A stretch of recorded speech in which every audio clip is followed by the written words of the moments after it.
Welcome back to my YouTube channel. तो आज हम इस वीडियो में बेसिक चैप्टर नंबर बेस जो फर्स्ट था हमारा बेसिक कॉन्सेप्ट्स, उसके हमने एमसीक्यू सीखे थे 1 से लेकर 20 तक। आज हम 21 से लेकर 40 तक हम डिस्कस करेंगे इसके प्रॉब्लम्स बेसिक चैप्टर्स के। फर्स्ट चैप्टर जो हमारा कंप्लीट हो गया था, तो आए देखते हैं कैसे इनको सॉल्व किया जाता है।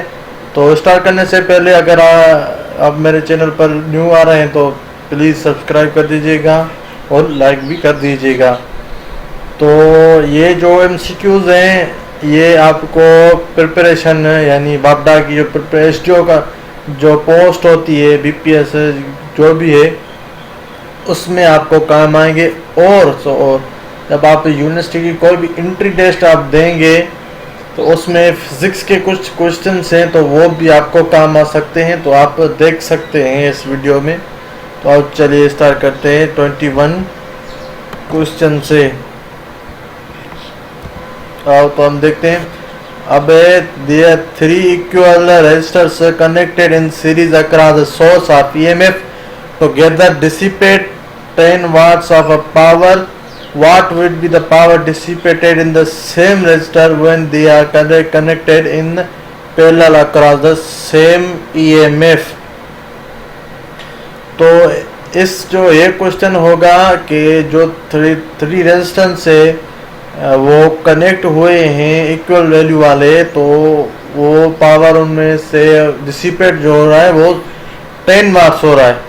और फिर क्या है कि जब हम इसको कनेक्टेड करेंगे पैरेलल में तो पावर कितना डिसिपेटेड होगा। तो उसलिए इसका जो आंसर होगा वो 100 वाट में से आप -10 वाट करेंगे तो आपका आंसर आ जाएगा। तो इसीलिए 19 watts is the right answer, ये आपका आंसर होगा। अब चलते हैं 22 क्वेश्चन पर। 4 identical resistors are first connected in parallel, then in series. The resultant resistance of the first combination to the second will be. अब पहले ये पैरेलल में कनेक्ट हुए थे 4 आइडेंटिकल रेजिस्टेंस, उसके बाद उसका जो वो फिर सीरीज में कनेक्ट कर रहे हैं तो उसका रेजिस्टेंस जो फर्स्ट वाले का कॉम्बिनेशन का होगा वो सेकंड वाले के किस मुताबिक होगा, क्योंकि आइडेंटिकल है यानी 4 हम कह सकते हैं। तो 1/16 टाइम जो होगा वो first combination to the second होगी 1/16। अब चलते हैं 23rd क्वेश्चन पर। When P is equal to power, V is equal to voltage, and I is equal to current, R is equal to resistance, and G is equal to conductance, which of the following relation is incorrect? अब हम इसमें से देखेंगे कि हमारी जो जब हमें पावर भी मिली हो, वोल्टेज भी मिला हो, करंट भी मिली हो, रेजिस्टेंस भी मिली हो, कंडक्टेंस भी मिली हो, ठीक हो गया। जब हमने ये सारा मिले हो, पावर वोल्टेज जो भी हो गया, तो कह रहा है कि which of the following relation is incorrect? तो V is equal to PR, ये गलत नहीं हो सकता। P is equal to V square G, ये भी सही है। G is equal to P square P upon I square, इस पर शक हो रहा है। और I is equal to P over R and square root में, तो ये जो ऑप्शन है सी वाला वो आपका गलत है। स्टेटमेंट जो है वो आपकी सही नहीं है, ठीक हो गया। अब आते हैं 24th क्वेश्चन पर के the unit of electrical conductivity is. अब जो कंडक्टिविटी है वो किसका रेसिप्रोकल है? रेजिस्टिविटी का। कंडक्टेंस रेजिस्टेंस का रेसिप्रोकल था, ऐसे ही कंडक्टिविटी आपकी रेजिस्टिविटी की रेसिप्रोकल है। तो इसका जो आंसर होगा वो होगा ए, वो ये होगा यूनिट ऑफ इलेक्ट्रिकल कंडक्टिविटी, ठीक हो गया। हमें 25 क्वेश्चन पर। Which of the following bulbs will have the least resistance. अब इसको कह रहा है कि कौन सा बल्ब है जिसको लीस्ट रेजिस्टेंस होगी। अब कैसे हम मालूम करेंगे, आपका पास फार्मूला है P = V²/R। इसमें से इस फार्मूला से आपने रेजिस्टेंस मालूम करना है, और अब मालूम करेंगे आपको खुद की प्रैक्टिस करनी है, क्योंकि आपको टेस्ट देनी है तो टेस्ट में हमेशा प्रैक्टिस होगी। मैं आपको कराऊंगा तो वो आपके काम नहीं आएगा, आप खुद करोगे तो आपको आएगा भी, समझ में भी आएगा। तो इसलिए जो इसका आंसर मैं बता देता हूं, करना खुद। तो इसका जो आंसर है आपका वो है डी, 115 वाट और 115 वोल्ट 100 वाट, ये आंसर होगा। अब 26 the ratio of resistance of 100 watt and 220 voltage lamp to that of 100 watt and 110 voltage lamp be nearly. अब इसका हमने रेशियो मालूम करना है। ये कैसे करते हैं, तो आओ हम चलते हैं स्केच बुक पर, तब बनी रहेगा हमारे वीडियो।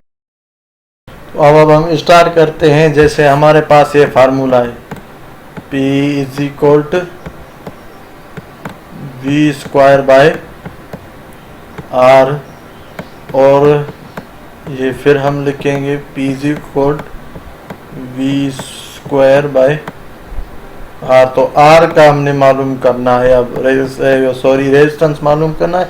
इसी के लिए हम 220 था हमारा एक वोल्टेज होल स्क्वायर होगा, और अपान में 100 वाट आपका, और फिर हम रेशो दूसरे का भी देंगे, वो था 110 होल स्क्वायर बाय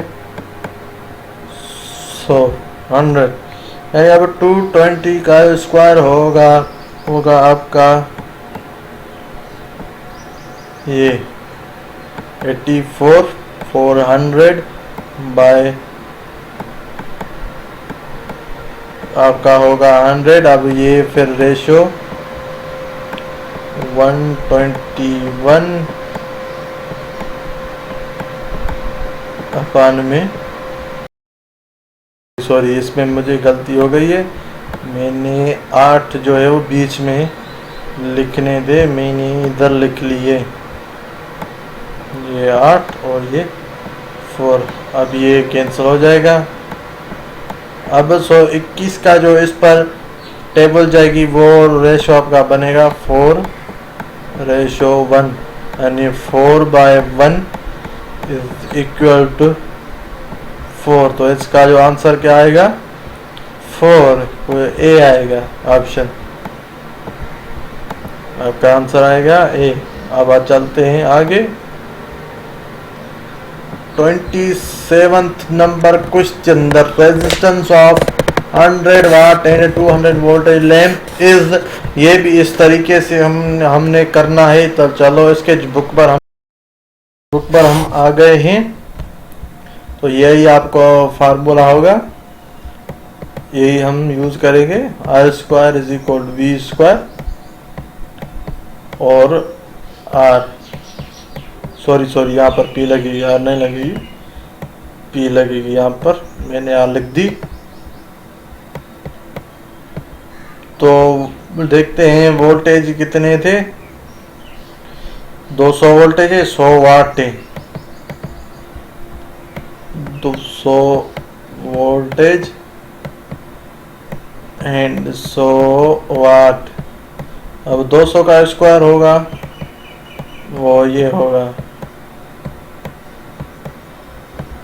और बाय 100, ये दो कैंसिल हो जाएंगे, तो 400 ओम इसका राइट आंसर होगा। क्या होगा 400, ऑप्शन सी। चलते हैं हम 28th क्वेश्चन पर। 1 kilo ohm 1/2 watt resistors are connected in series. Their combined resistance value and wattage is अब दो ये हम इनको क्या करेंगे, ऐड करेंगे तो हमें क्या मिलेगा, इनका सॉरी के इनका जो रेजिस्टेंस वैल्यू और वाटेज क्या मिलेंगे, तो उसका जो आंसर हम देंगे, देखते हैं। 28 का जो आंसर मैं बता देता हूं कि 1 kilo plus 1 kilo is equal 2 kilo, 1/2 plus 1/2 is equal 1। तो इसका जो आंसर होगा सी क्वेश्चन सो होगा। अब चलते हैं हमारे एक और 29th क्वेश्चन वेट कर रहा है कि which method can be use for absolute measurement of resistance के रेजिस्टेंस को मेजर करने के, एब्सोल्यूट रेजिस्टेंस को मेजर करने के लिए हम कौन सा मेथड यूज करते हैं। तो फर्स्ट ओम्स लॉ मेथड है, सेकंड है व्हीटस्टोन ब्रिज मेथड। तो Wheatstone bridge method is the right answer of 29th question. क्या 29th क्वेश्चन का कौन सा है, ये बी वाला। आते हैं हमारे पास 30 क्वेश्चन है, 3 ohm resistors are connected to form a triangle, what is the resistance between any two of the corners। अब 3 इक्वल वैल्यू रेजिस्टर्स हैं, कनेक्टेड हुए हैं इन द ट्रायंगल फॉर्म, और उनका जो है रेजिस्टेंस बिटवीन टू कॉर्नर्स क्या होगा, 2 ओम होगा। क्या होगा उनका, 2 ओम। ठीक हो गया, चलते हैं आगे हम 31 क्वेश्चन है कि हाउ मेनी डिफरेंट कॉम्बिनेशन में B obtained with 3 resistance each having the resistance R. अब यहाँ पर कह रहा है कि हमारे पास 3 रेजिस्टेंस है जिनकी रेजिस्टेंस आर है, और कितने कॉम्बिनेशन हमें वो दे सकता है। और इसका जो राइट आंसर है वो 4। अब 4 कैसे मैं बताता हूं। अब फर्स्ट तो तीनों ही जो है, तीनों वो सीरीज में लगेंगे, या तीनों का तीनों पैरेलल में लगेंगे, या 2 पैरेलल में, या एक सीरीज में, या 2 सीरीज में, एक इनके पैरेलल में। ये 4 कॉम्बिनेशन बनेंगे। कह रहा है a wire of that 0.14 mm diameter and respective resistance 6.9 micro ohm cm is a 440 cm longest resistance will be। ये आपको मैंने एक एज असाइनमेंट दे रहा हूँ, इनको हल करके मुझे फोटो क्लिक करके कमेंट बॉक्स में भेज देगा। तो इसका जो आपका राइट आंसर है वो है डी, 27/0.4। ये इसका क्या है, राइट आंसर है। 36 क्वेश्चन है, Ohm's law is not applicable to DC circuit, high current, small resistance, semiconductor। So semiconductors ऐसे मटेरियल है जिसमें हमें Ohm's law नहीं लगा सकते। तो this is the right answer. चलते हैं 34 क्वेश्चन पर, देखते हैं वो क्या कहता है। कहता है a resistance of 5 ohm is further drawn so that its length becomes doubled, its resistance will be 20 ohms। इसका जो रेजिस्टेंस क्या होगा, 20 ओम। ये मैं आपको बता दूंगा कि कैसे हम इसको मालूम कर सकते हैं। ठीक हो गया। अब 35 क्वेश्चन है हमारे पास कि specific resistance of substance is measured in, यानी स्पेसिफिक रेजिस्टेंस क्या है, हमारी रेजिस्टिविटी है, और रेजिस्टिविटी को हम कैसे मेजर करते हैं। तो उसका जो आंसर है सी क्वेश्चन, सी ऑप्शन। ओम इंटरमीटर में हम स्पेसिफिक रेजिस्टेंस को मेजर करते हैं। Number 36, a wire of resistance R has its length and its cross sectional both है doubled, its resistance will be। अब हमारे पास एक वायर है जिसकी रेजिस्टेंस है R, अब उसकी लेंथ भी हम डबल कर रहे हैं, क्रॉस सेक्शनल एरिया भी डबल कर रहे हैं, तो इसके रेजिस्टेंस पर क्या असर होगा, कुछ भी नहीं होगा, वो सेम ही रहेगा। ठीक हो गया। अब 37 क्वेश्चन कि Ohm's law is not applicable in the following cases except, तो इसका जो आंसर होगा इंसुलेटर्स में ये नहीं एप्लीकेबल होगा। ठीक हो गया। आते हैं हमारे 38 क्वेश्चन पर।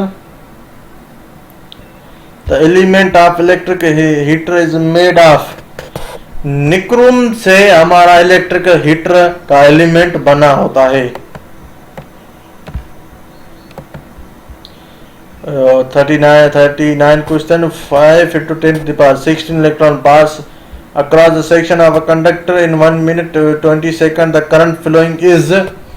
अब ये भी आपके पास एज असाइनमेंट क्वेश्चन है, क्योंकि खुद से करोगे आपको समझ भी आएगा और एंट्री टेस्ट की आपकी तैयारी भी सही होगी। ठीक हो गया है, क्या होगी, जैसे कि आपकी तैयारी भी सही होगी। तो इसका जो राइट क्वेश्चन है वो मैं बता देता हूं। तो 0.1 मिली एम्पियर इसका करंट होगा। तो आप इसका हल सोल्व कर मुझे आपको फोटो दिखाना है कमेंट बॉक्स में। 14 नंबर क्वेश्चन है, लास्ट वन है। 3 elements having conductance G1 G2 G3 are connected in parallel, their combined conductance will be option C. क्योंकि ये क्या है, सॉरी कंडक्टेंस क्या है, रेजिस्टेंस की रेसिप्रोकल है। अब रेजिस्टेंस आप टोटल रेजिस्टेंस पैरेलल में किस तरह मालूम करते हैं, 1/R1 + 1/R2 + 1/R3। तो कंडक्टेंस इसकी क्या हुई, रेसिप्रोकल होगी। तो G1 + G2 + G3। तो option C is the right answer. तो ये था आज का लेक्चर। अगर आपको पसंद आ गया है ये तो प्लीज सब्सक्राइब कर दीजिएगा और लाइक कर दीजिएगा, दूसरों को भी शेयर कर दीजिएगा, क्योंकि वो आकर इस YouTube चैनल से बहुत सारी मालूमात हासिल कर सकते हैं। ठीक हो या